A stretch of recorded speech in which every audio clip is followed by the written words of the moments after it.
Hi there, I'm so glad you could join me today. My name is Naomi Clement, and we'll be doing one of the seated yoga postures, Janusirsasana.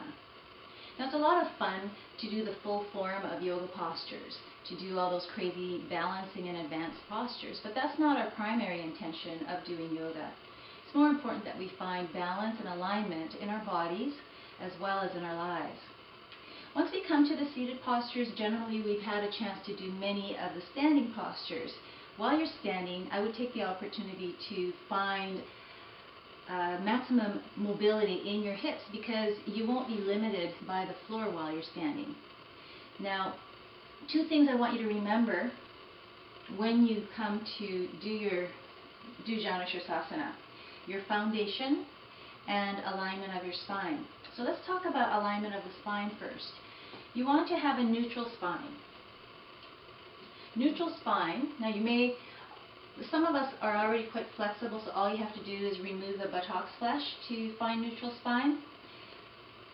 But you're going to create an inward curve through your lower back. I'll take my arms away so you can see better. Slight outward curve through your upper back. Slight inward curve again through your neck. Shoulders on the back. And that's neutral spine. So again, inward curve, outward curve, inward curve. Some of us need a little bit more help than that. We might be quite tight through the hips. So when we come to the seated postures, we're quite round and we don't have much of a foundation. There's a lot of contracting, upward moving energy rather than downward rooting energy. And we want to find balance in those. So what you can do to find that balance, roll the thighs in, energetically, muscularly hold that position. Now this finds broadness through the hips. Broaden some more as you lift and settle those broad hips back down.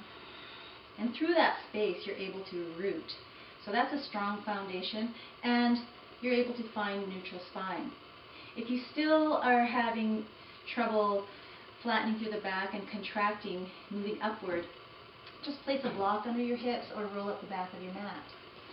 Janusirsasana, one leg is bent out to the side, so your legs are at a right angle. Foundation, same thing.